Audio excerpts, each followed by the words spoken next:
안녕하십니까. 자, 오랜만입니다. 주택관리업체 및 사업자 선정 지침이 어제 일부 개정됐어요. 개정된 주요 사항을 오늘 전달해 드리도록 하겠습니다.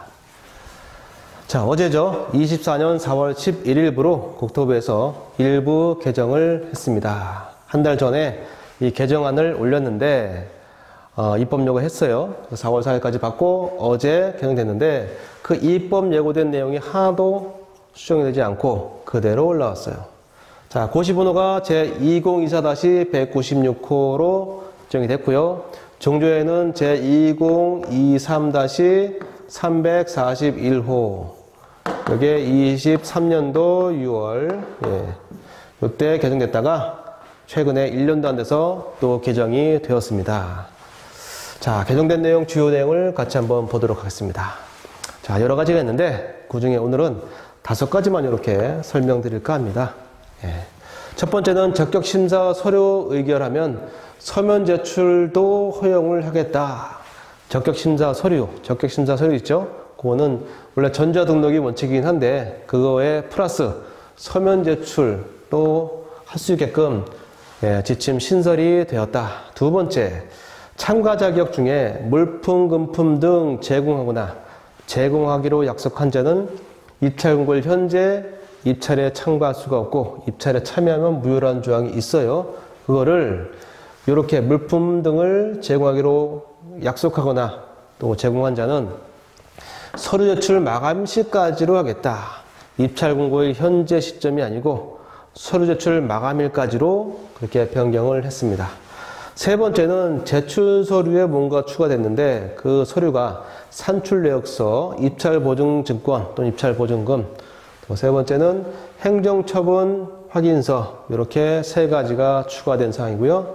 네 번째는 하자보수 보증금을 공사상 이제 제출하는데 만약에 대표 의결을 하게 된다면 2%에서 10%, 계약 금액의 2에서 10%로 명시를 해서 공급을 명시해서 할 수 있다. 이 내용이고, 마지막으로 5번째는 입찰서 양식이 변화가 있다. 대리인란이 있었는데 대리인란은 삭제가 됐다. 구비서류란도 삭제가 됐다. 이렇게 5가지가 개정됐고요.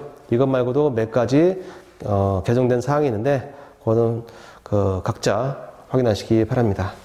자, 그럼 이렇게 주요 개정 사항이 4월 11일자, 어제 4월 11일자로 이렇게 갑자기 개정이 되고 고시가 돼서 발령이 됐는데 그럼 우리 입찰 공고 중인데 어떻게 할까요?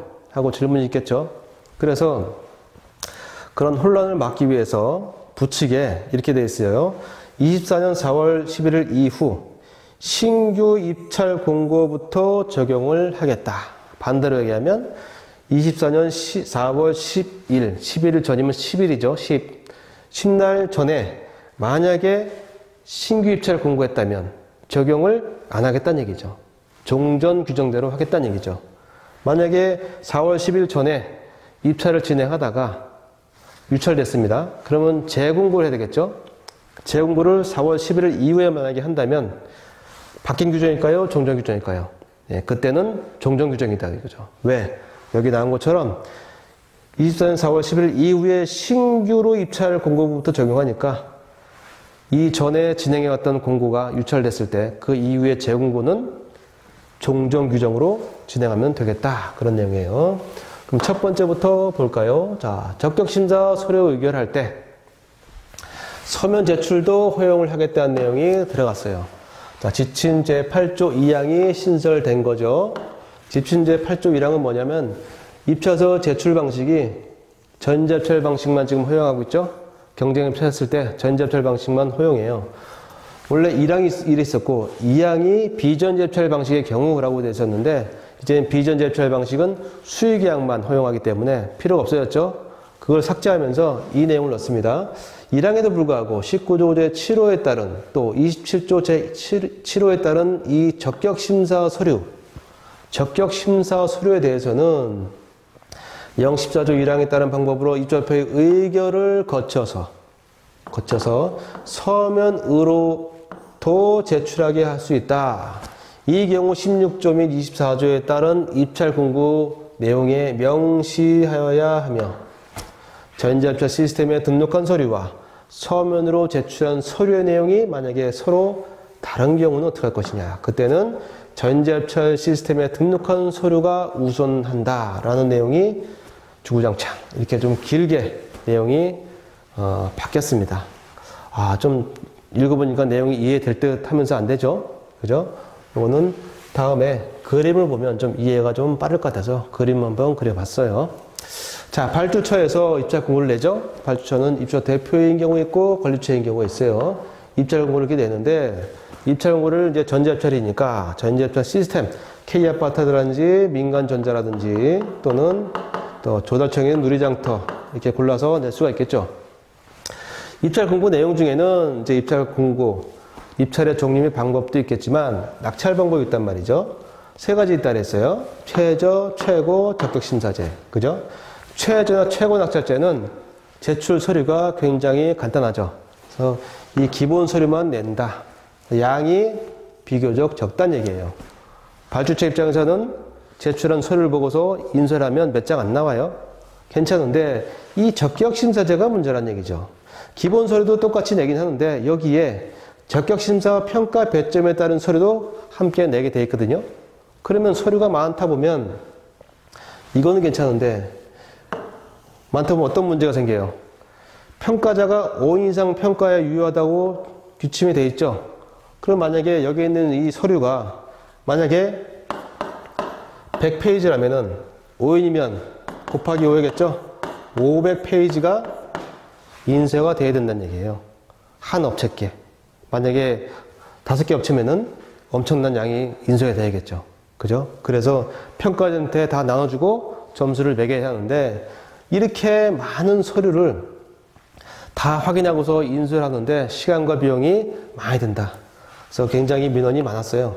그래서 이 적격심사제를 만약에 하게 되면 적격심사 평가 배점의 서류, 여기에는 이 많은 서류를 전자로도 내지만 입찰 공고문에 명시만 하면 비전자, 서면 제출도 허용을 했다는 거죠.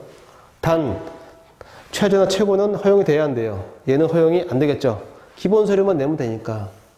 허용되는 건 적격심사제, 낙찰 방법이 적격심사제 한해서 그것도 기본 서류는 놔두고 적격심사 평가 배점에 관한 서류, 여기에 있는 이 서류만 어떻게 된다고요? 서면으로 제출하게끔 허용할 수가 있다. 그죠? 허용하려면 공고문에 명시를 해줘라 이거죠. 그럼 아파에서 설명드렸지만 요거는 서면 제출만 하는 게 아니고 뭐라고요? 전자로도 등록하는 게 원칙이에요. 전자입찰에 등록하는 게 원칙인데 추가로다가 서면 제출하거든요. 그럼 전자로 등록한 서류와 추가로 서면 제출한 서류가 만약에 내용이 다르면 어떻게 할 것이냐? 그때는 원래 원칙이 전자 등록이니까 너가 우선을 하겠다. 이런 내용입니다. 자, 두 번째 보겠습니다. 자, 참가 자격 중에 물품 등 제공하거나 제공하기로 약속한 자, 입찰에 참가할 수 없다 했는데 그 시점이 입찰공고의 현재 시점이었는데 그거를 언제로 바꾼다고요? 서류 제출 마감 시까지로 바꾸겠다는 얘기예요. 자, 지침 제18조 같은 경우는 주택관리업자를 선정할 때의 참가 자격입니다. 주택관리업자가 입찰공고의 현재 시점에서 다음 각호 어느 하나에 해당하면 1호부터 7호까지 어느 하나에 해당되면 뭐 한다고요? 입찰에 참가할 수가 없고 만약에 참가했다면 입찰을 뭐로 하겠다? 무효하겠다. 이렇게 돼 있었어요. 요 검은색 부분은 종전에 있던 내용. 근데 추가된 내용이 뭐냐? 다만 5호의 경우. 5호가 뭐죠? 이거죠, 이거. 경우에는 이랑 본문에 따른 입찰 공고일 현재, 여기는 현재가 아니고 언제요? 입찰서 제출 마감일까지로 하겠다. 왜 5호는 마감일까지 할까요? 나머지는 현재 시점인데 읽어보겠습니다. 5호, 해당 입찰과 관련해서 물품, 금품, 발전기금 등을 입주자, 사용자, 입주자 대표회의 구성원 포함, 관리주체, 관리사무소 직원 포함 등에게 제공하거나 언제 시점에? 입찰공고 현재 시점에. 제공하기로 약속한 자 언제 시점에? 입찰공고 현재 시점에. 이렇게 종전에 있었단 말이에요. 그러면 오늘 공고하면 오늘 입찰 공고를 하게 되면 자, 응찰자 입장에서 응찰자가 오늘 공고를 확인을 하는 경우는 거의 드물다. 입찰 공고를 하면은 보통 10일 정도 이상 소요가 되는데 보통 2에서 3일 후에 공고문을 확인하게 된다는 얘기예요. 그죠? 그러면 입찰 공고를 현재 시점에서 이거 하거나 이거 하기로 약속하기가 쉽지가 않다는 거죠. 현실적으로. 입찰 공고를 하는 날 그 이후에는 하기가 쉬운데 입찰 공고 하는 날 이런 물품, 금품 등을 제공하기로 약속하거나 제공하기가 어렵다. 이게 현실적인 내용이다 이거죠. 그래서 나머지는 다 입찰 공고 현재 시점이 맞는데 너만큼은 5호만큼은 입찰 공고 현재가 아니고 언제까지요? 언제부터 기점은 모르겠지만 시작점은 모르겠지만 마감일까지 서류 제출 마감일까지 이 마감일까지 서류 제출하면 끝나죠. 이 마감일까지 이렇게 여기에 해당된다면 뭐라고요? 입찰에 참가할 수가 없다. 만약에 입찰 참가했으면 무효로 하겠다는 내용이에요. 제 5호만 바뀌었다. 이렇게 보시면 되겠네요.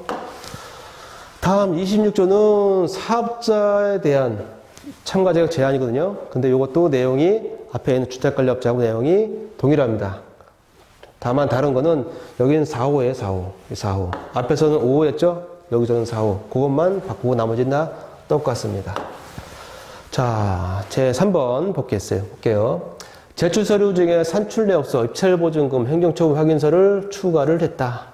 자, 19조에 보면 8호부터 10호까지 순서를 했다는 얘기죠. 19호 제출 서류는 주택관리업자 선정을 위해서 제출하는 서류들인데 이 중에서 1호부터 7호와 11호는 종전에 있던 내용 동일. 여기에서 8호부터 10호까지가 추가가 됐다는 얘기예요. 뭐가 추가됐을까 읽어보니까 산출내역서 9호는 31조에 따른 입찰 보증금 어쩌고저쩌고 증권 이게 됐단 말이죠. 두 개가 어디서 많이 보던 내용이네요. 어디 있었을까요? 네, 자 별지 제 1호 서식에 입찰서 양식 기억나십니까? 입찰서 양식의 그 아래쪽 입찰서 양식의 아래쪽 보면은 여기에 구비 서류 해가지고 1번부터 5번, 4번까지 이렇게 4가지 있어요. 4가지. 번호는 없지만 4가지가 있어요. 4가지. 그 중에 첫 번째하고 네 번째, 이 네 번째가 이쪽으로 들어온 거예요. 두 번째하고 세 번째는 필요 없어갖고 삭제됩니다. 그건 뒤에서 말씀드릴게요. 그래서 이 두 가지는 입찰서 양식에 있는 구비 서류에서 쏙 빠져나와서 어디로? 제출 서류로 이렇게 쏙 들어왔다 이거죠. 그럼 10번은 뭘까요? 주택관리업자 등록 시군구에서 발급한 입찰공고일 전일 기준으로 해서 최근 1년간 행정처분 확인서를 제출하시오. 이렇게 됐거든요. 어디서 많이 보던 내용인데, 예, 어디서 봤죠? 예, 여기서 봤어요. 적격 심사를 하게 되면 그 평가 배점표에 따른 서류가 있습니다. 그 서류 중에 이 내용이 나와요. 다시 한번 확인해 볼까요? 자, 여기 보시면 이 평가 배점표에 따른 서류 중에 어디에 있습니까? 이 행정처분 확인서 있죠? 그죠? 요 내용을 이제는 낙찰 방법 관계없이 낙찰의 방법과 관계없이 최저든 최고든 무조건 제출해라. 그래서 10호가 추가로 들어왔습니다. 적격 심사인 경우도 내야 되나요? 예, 여기도 있고 여기도 있네요. 그죠? 아마 둘 중에 어느 하나만 내면 되겠습니다. 최저든 최고든 무조건 제출해라. 그 내용 기억해 두시기 바랍니다. 자, 여기는 제출 서류가 사업자인 경우인데 앞에 내용이 똑같죠? 예, 똑같으니까 생략하도록 하겠습니다. 자, 4번 하자보수 보증금. 공사를 하면 하자보수 보증금을 이제 그 공사업자가 발주할 때 내게 되는데 그거는 하자보수 보증금률이 국가계약법령에 나오거든요. 그 내용이 2에서 뭐 5% 그런 내용이 나옵니다. 거기 그 내용이 요 2항이 추가가 된 거예요. 추가, 신설. 원래는 1항밖에 없었습니다. 국가계약법령에 따라서 이렇게 그 하자보수 보증금률이 이제 있었는데 제 2항 신설이 어떻게 됐어요? 자, 볼까요? 1항에도 불구하고 14조 1항에 따른 방법으로 대표 의결을 거쳐서 계약금액의 100분의 2에서 100분의 10 이하로 하자보수 보증금률을 결정할 수가 있다. 뭘 거쳐서요? 대표의 의결을 거치면. 반대로 의결을 안 거치면 어떻게 할까요? 의결을 안 거치면 여기 나온 것처럼 이 종전의 이 규정처럼 어떻게 된다고요? 100분의 2에서 100분의 5 사이에 하면 되겠다는 얘기죠. 하지만 의결을 거쳤다면 100분의 2에서 100분의 5 넘어서 100분의 6에서 100분의 10 사이도 가능하다는 얘기예요. 그죠? 그래서 이 경우에 24조에 따른 입찰공고 내용에 하자보수 보증금 예출을 명시해라. 대표 의결을 거쳐야 되고 또 공고분의 명시까지 해주라. 그렇게 되면 100분의 2에서 100분의 5까지 여기 나와 있는 100분의 2에서 100분의 5를 넘어서 100분의 6에서 100분의 10까지 공고분의 명시해주면 이것도 가능하겠다는 얘기죠. 반대로 하면 입찰 공고분의 명시 안 해주면 100분의 2에서 100분의 5만 하라는 의미로 받아들이면 되겠습니다. 자, 이해됐죠? 자, 마지막으로 입찰서 양식의 변화를 한번 같이 살펴보도록 하겠습니다. 자, 정조에는 이렇게 복잡했는데 이제는 이렇게 단순화됐어요. 여기서 바뀐 점은 뭐냐? 대리 입찰시라는 이 내용이 여기서는 안 보이죠? 예. 대리인 입찰은 허용한다, 안 한다? 허용을 하지 않는다, 이거죠. 정조에는 허용을 했겠죠? 그죠? 적격심사자인 경우에 비전자로 할 수 있었는데, 이제는 작년부터 갑자기 없어졌다. 그래서 공금은 입찰서 양식을 좀 정리했어요. 대리 입찰시란 말을 아예 없애버리고, 여기 내용 싹 다 지우고, 또 아까 제가 그랬죠? 구비서류가 산출 내역서하고 입찰 보증금에 관한 사항, 이거를 앞으로 뺐다 그랬죠. 그러면 이 두 가지가 남아요. 입찰자 인간증명서, 사용인간 겸의 위임장, 가로 열고 대리인의 경우. 이 두 가지가 남는데, 이 두 가지에 대해서는 전자입찰의 경우 필요하지 않은 서류다 이거예요. 입찰자 인간증명서 같은 경우는 전자입찰을 하게 되면 업체가 공인인증서를